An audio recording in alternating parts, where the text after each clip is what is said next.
starting, you know, he could, I mean, he wouldn't have, but he could have, probably got mad and, and been like, man, forget all this, man. I'm better than that dude and all this stuff. But it only took a half in the first game, and they put him in. And his first game starting wasn't that great, but you could see, he was an upgrade from what Tom Savage was. He was an upgrade, from even what they had the previous year. And what we really found out this past week, him going in and the rest of that team, under the circumstances of what happened at their workplace, with their owner, but they went into Seattle, man, and they gave Seattle, their defense, the Legion of Boom, a run for their money. And remember, Deshaun threw a pick six, and he still got them back in the game. So Deshaun Watson has been a good storyline, for the NFL. He's done good things. I don't know if you even heard about this. He took his game check. There were 3 young ladies that work in their cafeteria that were affected by the hurricane, and he split his check up 3 ways. One game check, and he gave it to the young ladies to try and help them out, whatever, was going on in their life. So, I mean, this guy has, exemplified, what quote unquote people say a role model is, So Deshaun Watson is, was a really, really good story, going into the NFL and now through the first half of the NBA, first half of the NFL season. Jay Fish, the microwave, he said Watson didn't play at Clemson. Clemson played at Watson. So basically he's saying Watson ran that school and they were just, they were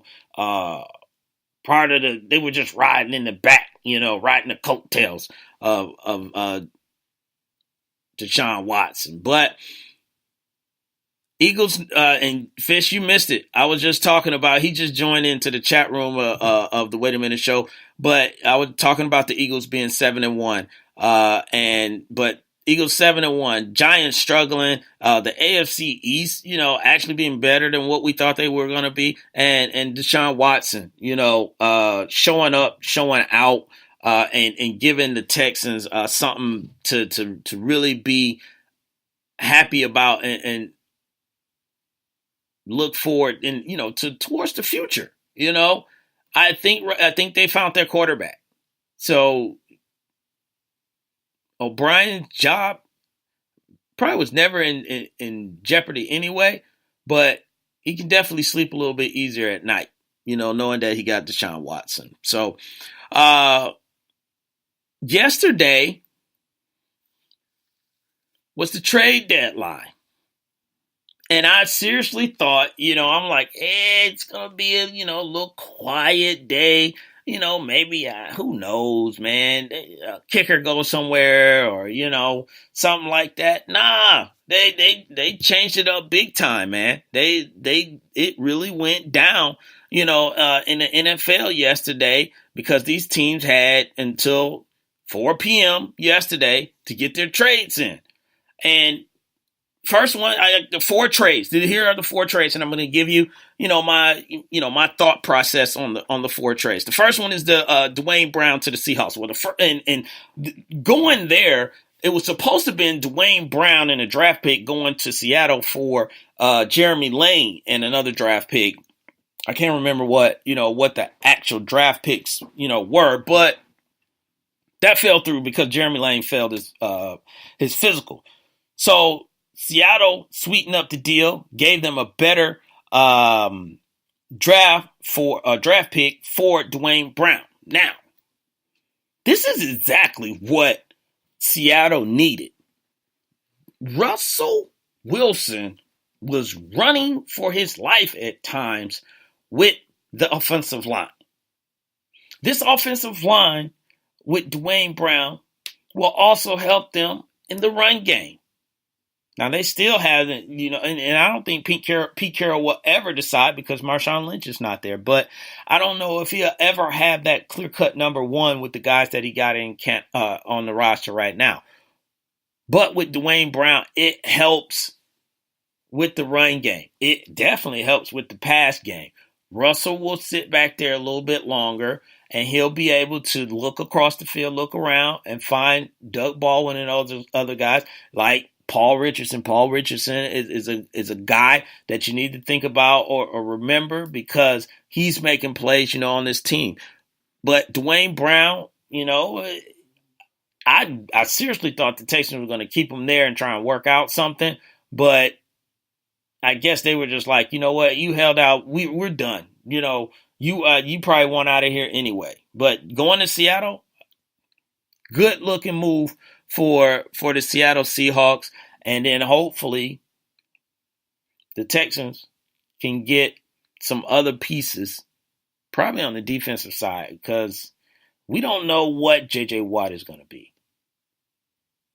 I'm hoping he comes back to be the same J.J. Watt, but those injuries, man, when they mount up like that, sometimes it's hard to come back and be the person you were. I mean, it's definitely hard to be the guy that J.J. Watt was. But another trade that went down that I was like, was the Bills. Bills in the mix with the Panthers and Kelvin Benjamin. They make a trade, and the Bills get Kelvin Benjamin for a 6th-round draft pick.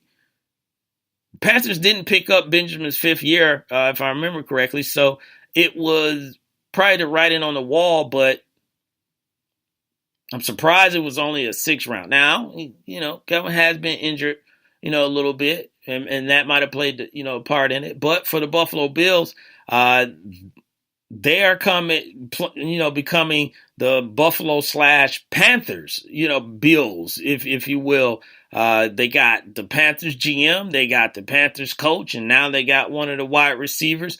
I think is Mike Tolbert up there as well? He might be up there as well. So, yeah, Mike Tolbert is up there. He was a Panther. So, they're getting their Panther guys, up there. But I like this trade as well for Buffalo. Sammy Watkins, they traded him because they didn't want, Sammy there. They didn't pick up his 5th-year option. But now they have a big receiver. When healthy, Kelvin Benjamin, is someone that you have to worry about. Tyrod, this will help him in the red zone. You'll be able to, Sammy wasn't a small guy himself, but Kelvin Benjamin is a man. That he is a big dude, and Mac Farrell in the chat room said Benjamin and Funches are the same type of receiver. And that could have been why the Panthers moved on from there, because they drafted Chris Samuel, this past year in the 2nd round. So it could be just they're going in a new direction. I don't think Jonathan Stewart will probably be there next year. They're going to go with Christian McCaffrey and probably try and go get another, running back to go with Christian McCaffrey. But I don't. The one thing is, I don't know how Kelvin's going to handle, the weather. It may not bother him, at all. But Buffalo is definitely not a warm place at this point, and it's only going to get, colder. I'm not, I'm not impressed or discouraged by this trade. It's just kind of like we'll see what happens. With that, it's not like Buffalo did anything horrible.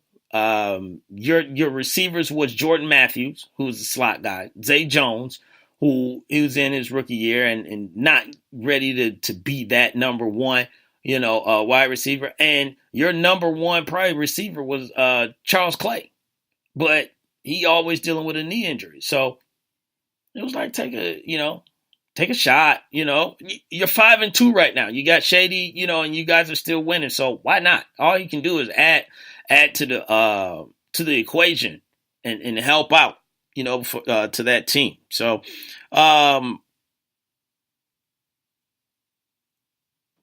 next trade, I was totally floored when I got this update. I thought it was a joke. I really did. I thought it was a joke. And the Eagles getting Jay Ajayi for a 4th-round pick. I thought it was a typo because I'm like, it looks like it says the number 4. No way that the Eagles got Jay Ajayi for a 4th-round pick. Now, going looking, I'm like, dang, it's a 4th-round pick. Okay, I bring it down a notch because I'm thinking about Jay Ajayi from last year. Now, having said that, I've said this also on the show. Jay Ajayi, had over 1,200 yards rushing. Well, half of those came in 3 games, out of a 16-game season. And he didn't even start all 16 games. Remember, Aaron Foster was there, and he got benched, or they didn't even bring him.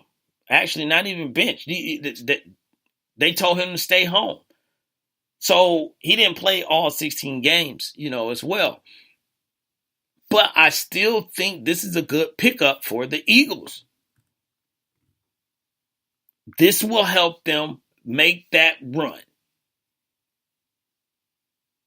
Jay Ajayi, he catches the ball out of the backfield. Jay Ajayi runs between the tackles. Jay Ajayi, he can get to the outside. The big question mark is going to be about Jay Ajayi is how long you're going to have him. I think he got 2 years left, his contract, and everyone's been talking about his knees. It's almost like he kind of just renting them, because eventually those knees are going to become a problem, for him. It's just they're not right now. But the Eagles are trying to win right now.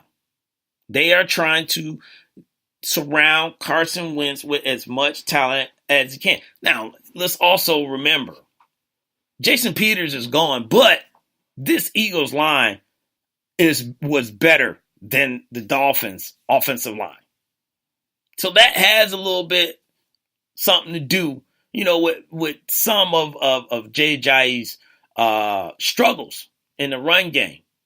So it could pay big dividends. And if he doesn't have to be, Mr. Everything to them, but if he can be consistent and give that team a consistent running game with LeGarrette Blount and Wendell Smallwood, then he served his purpose. And it's going to be a steal, a 4th-round pick for this guy, And people are going to be like, what were the Dolphins thinking? Dolphins, it looked like they moved on. They're going to have Kenyon Drake and Damian Williams back there. I don't know if they're, I don't think they're tapped out yet. Because if they were, I think they would have traded Jarvis Landry. But for them, without Jay Ajayi and they get, that 4th-round draft pick, then they got a plan for that 4th-round draft pick. But they also got a plan for, how their current offense is going to be ran. I think they're going to change it up. I think they're going to try and make their offensive line a little bit more mobile, a little bit more, sliding versus just trying to smash mouth someone, because I don't think they built like that. And with Damian Williams and Kenyon Drake, they got a little bit of a different running style than what Jay Ajayi got. And I think the one that probably surprised everyone was Jimmy Garoppolo to the 49ers. Like, where'd that come from?